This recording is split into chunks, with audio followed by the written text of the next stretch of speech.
Y'all, I was just thinking about praying.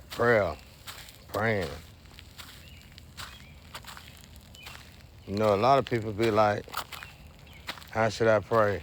I pray exactly how Jesus said we should pray. The reason why I use that prayer, because it covers everything. Now, when it comes down to what you would like to say to God, I say it one time to God. I don't say it no more. I don't say it no more. I meditate the rest of the time. You see what I'm saying? You see how meditation, people gotta learn the structure of prayer. You gotta believe. You have to believe after that. Thank you, God. You have to believe after that. I don't repeat stuff with God. God ain't stupid, y'all. God don't repeat stuff. God don't make mistakes. We gotta quit looking at God like maybe he didn't mean this, maybe he didn't mean that. When God made us, he made us exactly how he's supposed to have made us. It's perfections about us, each and every last one of us, that God made us for, that we haven't even got out of ourselves, that we haven't even recognized ourselves. Thank you, God. We haven't even recognized this ourselves, y'all.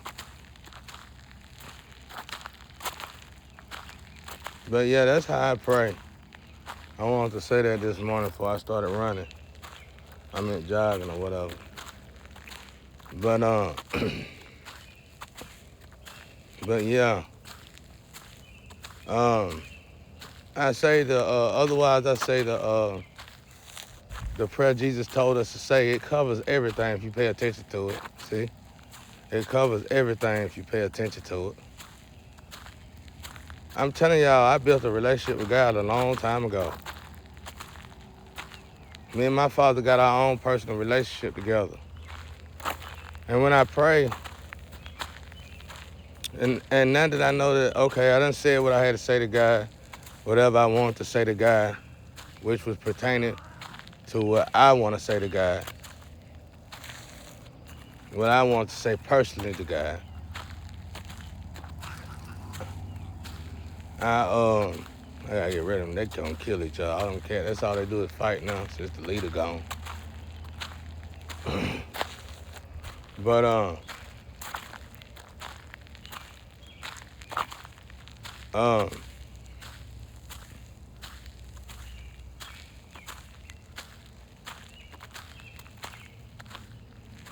what was I saying?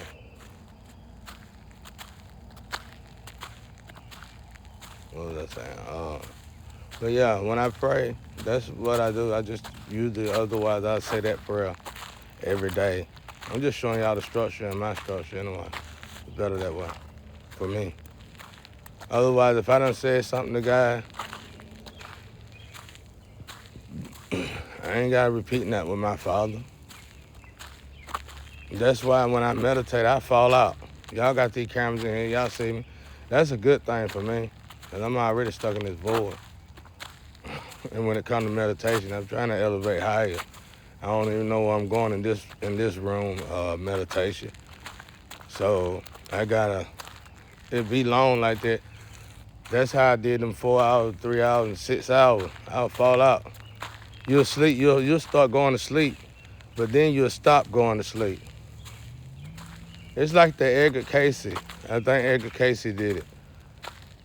He would hold something in his hands. He would sit on a recliner and he would meditate. And he would keep a bell or something in his hand. And he would drop this bell into this silver bowl or aluminum bowl. And it would make a noise every time he meditate and pass out. You see, because you got to be in between that right there. You got to be in between sleep and meditate, you know what I'm saying? Sleep and consciousness or something like that. Yeah, sleep and consciousness. So it's like you gotta, it's a fine line right there. So I just normally go sleep until I get there. You sleep, you'll fall out for a while. But anyway, I can pray it. I can pray comfortably. I like when if I fall asleep now, since I know the process, I like when I do that because eventually I'm not gonna sleep, and it'll be officially meditation, and I'll be in a whole new void, a whole new room. So that's the way I do it. That's the way I do it, y'all. Like I said, well, when it comes down to being I get on my knees probably with my family or something. My ex or whatever when I used to, but here this time though, it's just something going on. I haven't got on my knees. Everybody a chosen one. Me personally, I think it's different for every chosen one. Or, it might be the same for the 144,000 chosen. I don't know, y'all. Gotta tell you once you reach him. If you meditate and you get to him, he'll tell you. Gotta tell you what you do. We put too much energy in certain things, though. You better get on your knees when it comes to God, I just have evolved and elevated to the point who I know who I am with God almost. I done been with God for so long. I done prayed with God for so long. I done built this relationship with God to the point where God about to tell me exactly who I am to him. You get what I'm saying? So I can't really, you can't compare me to y'all, what I'm trying to say, y'all. But I got on my knees plenty of times, my whole life. Pray all to God all the time. It's just now we in a different realm. Now we in a different place with God. I am with God, y'all. I earned this ride. Thank you, God. I earned it, y'all. Quit comparing yourself to me. You need to be as good as Jesus. You need to do what Jesus tell you to do. Everything Jesus tell you to do. I did it. I did it. Don't worry about what everybody else is doing. You do what Jesus tell you to do. That's what the Bible here for. That's what the teaching's here for. That's what my brother died on the cross for. The instructions is right there. Y'all looking too deep into my home anyway. A lot of y'all got cameras and stuff in my home. And you don't understand the process because you're not doing this with God like you should. Some of y'all might be, but some people got cameras in my home for safety purposes. But a lot of y'all just don't understand, y'all. It's hard for me to explain something so trivial. You gotta understand these things. You just have to understand. You'll get there when you meditate and you pray, You'll get there, y'all. Y'all figure it out yourself. It's just certain things. There's certain angels out here that's really, really old. Very old. It's a lot going on at the moment. Revelation, I guess you could say. It's revelation. It's the end of time, like my brother said. Jesus said it was the end of time when he got here. So it's here now. All major arcanas is out here, y'all. And some of y'all are walking in their vessels. Not your vessel, that's their vessel. And when you vibrate high enough, they want their vessel. So your job is to pray, meditate, cleanse your body, clear your body, and get it ready for the angels. Get it ready for what's coming to play. And quit thinking earth is heaven, earth. I hate it because somebody's switching up my end, but that's going to happen because for every good, there's a bad that got to be born. But y'all must have a discerning spirit for this stuff. Y'all must have a discerning spirit for this stuff. That's just all I'm going to say. Quit comparing yourself. You could be comparing yourself to Michael the Archangel, Jesus Christ, somebody older than them. And you saying, why did you do this? You can't do that. You need to do it for the other people, yeah, I guess. But you gotta start having to just worry about yourself. That's what happened when we could worry about people so much. Cause I preach the word, I teach the word, I saved soul my whole life. And I learned not to compare and stay out of other folks' home as a teenager. I had to perfect. You gotta practice that, y'all. You gotta practice not gossiping and getting out of other people's home. That's gonna take you a good 10 years, depending on how long you've been doing it. It might take longer than that. You gotta start putting that into play, because some of y'all don't even mean to. Some of y'all are not even trying to be gossipers, but you've been going with this, you've been judging for so long, you don't even realize that you judge it naturally now.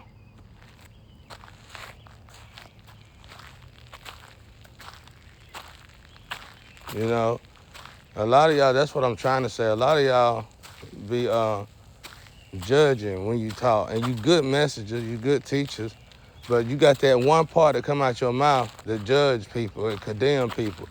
And I understand, especially coming from, I guess you could say North Node or people that wealthy or whatever, who ain't got all these stipulations that the poor got, who ain't got all these red tapes that the poor got, who don't got to go through all this stuff that the poor go through on a daily basis. Well, y'all got to understand the difference in the energy. There's a lot of red tape for us poor people. Like somebody stealing your blessings. It's like that's legal, you know. Oh, we pick him out. Think about it. I lost my child, lost all this stuff, and the cops came with them to take my stuff from me. You see what I'm saying? You see the power in that? There's nothing you could do when they made illegal legal. So these people, it ain't like they're trying to do it this way. It's that some of them have to do it that way. Let me give you a good, beautiful example. When they took me to jail in 11th grade, I wanted to graduate school. I liked the school. I just couldn't understand why I couldn't learn and why I couldn't get it, why I couldn't pass these tests in school. I love school though. But in 11th grade, they had that race war on that bus. And they pointed me out on that bus as the one who hurt cops, broke a cop arm and broke this principal nose and all that stuff. They gave me a felony charge, kicked me out of school, and for 7 years, just because of my area code, they wouldn't give me a job around here or let me go to school for 7 years around here. And nobody helped me, just like this right here. So you can already know that I went through the same thing back in the past. And that was back in high school, because I'm explaining that to you. If the schools won't help you, if the teachers won't help you, the cops help put you in that position, and the neighbors know not to help you because you was sacrificed from a baby probably, or some program with somebody stalking you and can't want your life. So you had nobody, so it looked like this. It looked just like this. The only thing that was exceptional, the only thing that was open for hire at that time in that kind of situation was the drugs. And you know what I said to God about it? I said it must have been an experience I had to embark on. I must have had to understand people. I had to understand gangsters, how they think, understand thugs, because I was going to have to live around them. I was going to have to be around them. So I had to find understanding on why this happened. Otherwise, I was going to turn rebellious against God. I was going to say it was no God, because I'm praying. I'm praying hard. I'm a child. What an opportunity is. I didn't know somebody was intercepting all my opportunities, making sure they get here. So what I'm trying to say is somebody put me in the position, probably paid the school, somebody put me in the position to get caught up in all that mess. And then they sat back and waited for my blessings to come and protect me and intercepted it. Imagine that. Imagine having to live a life like that your whole life. That's how you know it was a purpose for God. That's how you know it was written. That's how you know it was supposed to happen. God wanted me to go through all this stuff. Not saying God did it to me, but God wanted me to go through all this stuff just to show the people, no matter what you go through, you can still solely believe in God. you can still love God. No matter what, you can still have faith in God, not give up on God. Because that been going on for a long time. For me to explain it to that depth, that been going on for a long time. I said high school now. I'm 40 years old.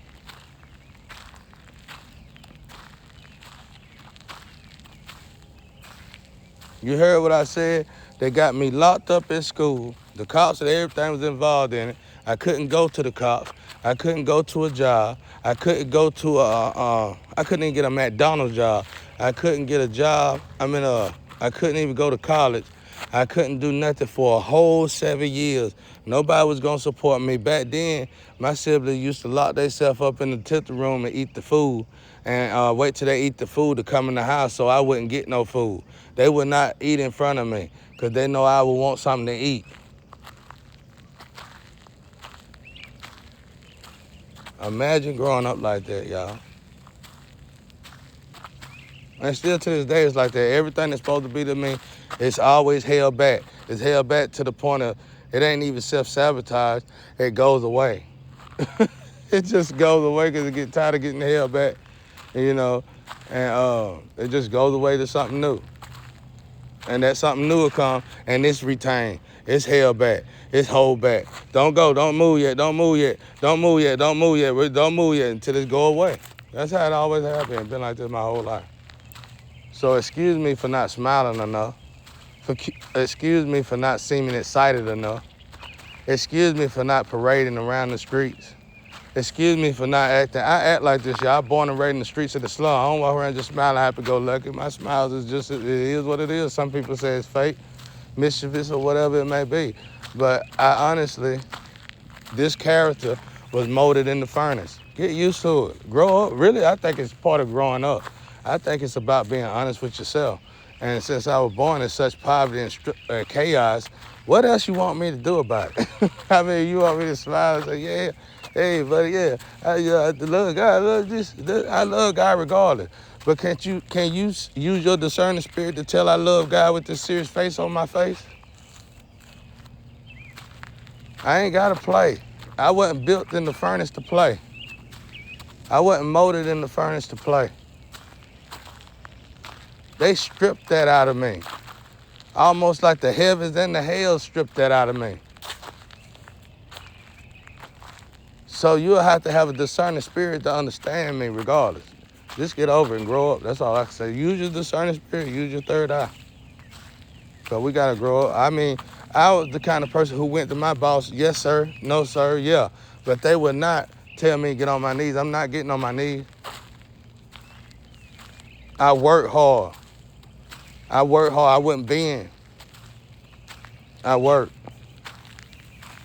I'm just a man. That's all I can say. That's what a man do, ain't it?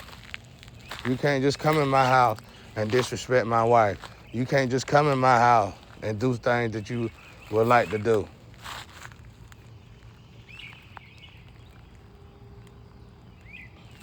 You see what I'm saying? Well, anyway, let me drink my tea.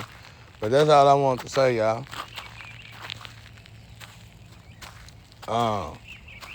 But yeah, that's just how I am molded like that.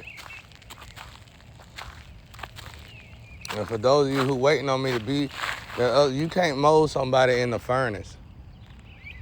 You get what I'm saying? Y'all get the understanding of being molded in the furnace like that? Just accept real, y'all. Just accept that. That feminist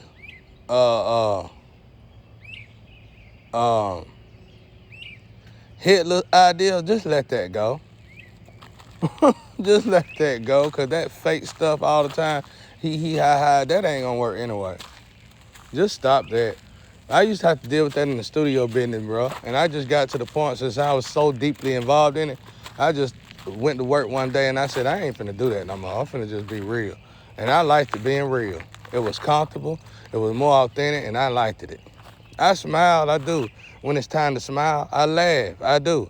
When it's time to laugh, if you say something funny, I laugh. If you don't say something funny, I'm gonna look at you, might do a little smirk, a little mischievous smile and say, that wasn't even funny. Just like that. I ain't finna waste no energy on something that's irrelevant.